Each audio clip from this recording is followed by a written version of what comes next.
गाजी news channel, सबसे पहले देश और समाज की खबरें। जिन आजम खां के नाम पर समाजवादी पार्टी ने कई बार उत्तर प्रदेश के मुख्यमंत्री की कमान संभाली और वो सत्ता में आई, आज ये देखिए कि वही मुसलमानों के सबसे बड़े आजम खां कहाँ पड़े हुए। समाजवादी पर्दे के पीछे किस तरह से कोशिश कर रही है आने के लिए, वो पर्दे के सामने की उनकी राजनीति कुछ और है और पर्दे के पीछे की राजनीति कुछ और है। सिर्फ बैरिस्टर साहब की वजह से पूरे देश में आंदोलन हुआ एनआरसी के खिलाफ। वोट कटवाया हुआ अखिलेश यादव राजभर आपके साथी थे कल तक, वो कह रहे हैं कि वोट कटवाया हुआ भाजपा से मिला हुआ है।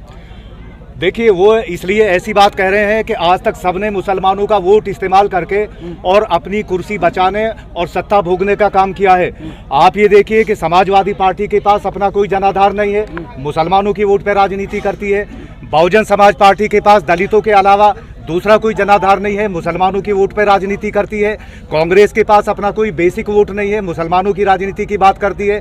तो ओवैसी साहब इस 75 साल के इतिहास में आज़ादी के बाद अगर मुसलमानों को जागरूक कर रहे हैं, मुसलमानों को मुत्तहद कर रहे हैं, तो इसमें वोट कटवा की क्या बात है। वो इसलिए ऐसे आरोप लगाते हैं कि आज उनको अपनी कुर्सी में खतरा नजर आ रहा है। अगर ओवैसी साहब के साथ कोई भी पार्टी गठबंधन करेगी तो उस सरकार तक पहुंचेंगे, वरना उस सरकार तक नहीं पहुंचेंगे। आप कह रहे हैं अच्छी बात करते हैं, वो तक लोग कह रहे हैं मुसलमानों को भड़काता है वो। नहीं, मैं उसका जवाब दे चुका हूँ, अब फिर वही सवाल कर रहे हैं। मैं जवाब दे चुका हूँ उसका। हम भड़काने की बात नहीं कर रहे, जो लोग भड़काने की बात कर रहे हैं हम उनका जवाब दे रहे हैं। आपकी पार्टी 100 में से कई सीटें ले भी आती, तो किस चीज को मनाएंगे आप, कैसे मनाएंगे, क्योंकि हर पार्टी तो नाराज है आपसे। नहीं, देखिए, आप ये सवाल कर रहे हैं, मैं इससे सहमत नहीं हूँ। आप सबसे पहले आपके साथ आना नहीं चाहते। देखिए, सुनिए, समाजवादी पर्दे के पीछे किस तरह से कोशिश कर रही है आने के लिए, वो पर्दे के सामने की उनकी राजनीति कुछ और है और पर्दे के पीछे की राजनीति कुछ और है। हिंदुस्तान में जिसको सत्ता तक पहुंचना है, आज विधानसभा का इलेक्शन है अगले साल, तो विधानसभा के लिए और लोकसभा का इलेक्शन होगा तो लोकसभा के लिए सबको मजलिस-ए-इत्तेहादुल मुस्लिमीन की जरूरत पड़ेगी, बैरिस्टर साहब की जरूरत पड़ेगी। पीछे से काम कर रही तो फिर राजभर के साथ क्यों सामने जा रही है? राजभर को उन्होंने हेलीकॉप्टर से उड़ाया, सामने सबने देखा, तो फिर ओवैसी साहब के साथ ऐसा क्यों कर रही है? क्या ओवैसी साहब की साझा कीजिए। मैं आपको ये बता दूं कि कोई रास्ते बंद नहीं है, अखिलेश जी के लिए भी और बैरिस्टर साहब के लिए भी। अगर खुले भी तो कहाँ है? नहीं, आपके सामने नहीं खुले हैं, अंदर खाने वो जो पार्टियों का हाईकमान देखिए, ये मसला हाईकमान का है। वो अखिलेश जी उस चीज का जवाब देंगे कि उनको किसकी जरूरत है या नहीं है। बहरहाल हम तो अपने समाज को, अपनी कौम को मुत्तहद करने का काम कर रहे हैं, हिंदुस्तान को संविधान मतलब बचाने का हम लोग काम कर रहे हैं। अब ये उनकी जरूरत है कि उनको किससे बात करनी है, किससे बात नहीं करनी है। अच्छा, इसका जवाब हमारे प्रदेश अध्यक्ष देंगे, बैरिस्टर आपने बोला कि पर्दे के पीछे से काम हो रहा है, ऐसे तो लोग इल्जाम लगाते हैं कि बीजेपी भी MIM कहीं ना कहीं पर्दे के पीछे से खेल रहे हैं, ये भी तो इल्जाम लग रहा है। उसका कोई सबूत नहीं है। आप ये देखिए, तो आप एक बात बताइए कि बैरिस्टर साहब पार्लियामेंट में खड़े होकर के, जहां हमारे देश के प्रधानमंत्री मौजूद हैं, हमारे देश के गृह मंत्री मौजूद हैं, वहां आंख से आंख मिला करके NRC का बिल वो फाड़ के फेंक देते हैं और इस देश के संविधान के लिए, इस देश की अकलियतों के लिए, अल्पसंख्यकों के लिए पार्लियामेंट में खड़े होकर वो बात करते हैं। तो इसमें मतलब वो सवाल गलत है कि NRC के लिए अगर बात की जाए तो कांग्रेस भी आई थी, आम आदमी पार्टी भी आई थी, काफी वो अपना अपना तरीका है, हमारा तरीका अलग था, उनका तरीका अलग है।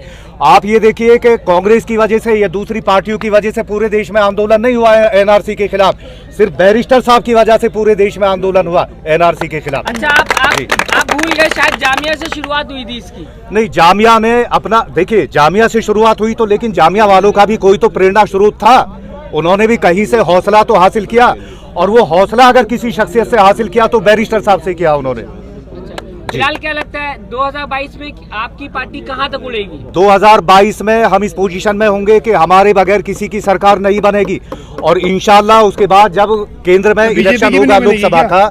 जी, बीजेपी की भी नहीं बनेगी क्या? नहीं, हम बीजेपी की बात नहीं कर रहे हैं, हम उन पार्टियों की बात कर रहे हैं जो उत्तर प्रदेश में सेक्युलरिज्म के नाम पे इलेक्शन लड़ रही है। एक तरफ इल्जाम आप पे ये लगता है कि कहीं ना कहीं आपके उतरने से बीजेपी को फायदा होगा, दूसरी तरफ आप लोग बात क्यों नहीं करते इस पे? अभी मैं उस बात का जवाब दे चुका हूं कि हम लोग अपने मिशन, अपने मोमेंट के तहत काम कर रहे हैं। हमें इस बात से मतलब नहीं है किसको नुकसान पहुंच रहा है या किसको फायदा पहुंच रहा है। पतंग उड़ाने नहीं आ रहे, डोर कटवाने आए आप। ये विपक्ष के जुमले हैं, हमें जुमलेबाजी पे नहीं जाना, हमें सच्चाई पे जाना है।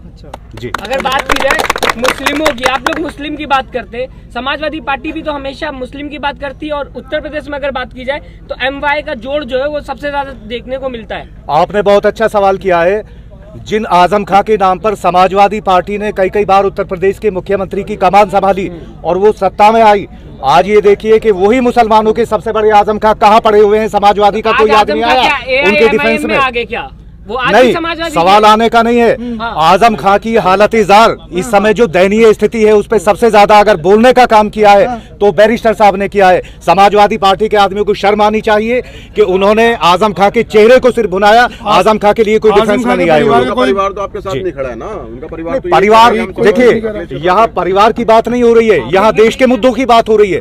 उनका परिवार क्या अगर परिवार उनका हमारे साथ नहीं खड़ा है तो परिवार उनका हमारे खिलाफ भी नहीं है। बेगानी शादी में अब्दुल्ला दीवाना बन के क्या फायदा? नहीं, बेगानी शादी में अब्दुल्ला बन के क्या परिवार हमारे खिलाफ भी नहीं है। आप बताइए कहीं परिवार ने हमारे खिलाफ कोई बयान दिया? वो तो आज भी समाजवादी है ना। वो सियासी मजबूरियां है। वो तो कहते हैं वो कि आप सियासी राजनीति मजबूरियां कर रहे है। हैं आजम खान के नाम पे। वो सियासी मजबूरियां है, ऐसा नहीं है, ऐसा नहीं है। नहीं तो बार बार जिक्र क्यों करते? वो समाजवादी के, उनके परिवार समाजवादी वाले हैं। आप लोग MIM वाले बार बार जिक्र करते रहते हैं। नहीं, उनको तो ये दर्द है कि अगर हमारी कोई आवाज कोई भी नहीं उठा रहा है, हमारी आवाज हमारी पार्टी ने भी नहीं उठाई उठा है। रहे हैं ना, नहीं उठा रहे हैं वो, जिस तरह से उनको उठानी चाहिए इस तरह से नहीं उठा। जेल मिलने से काम नहीं होता है, जेल मिलने से काम नहीं चलता।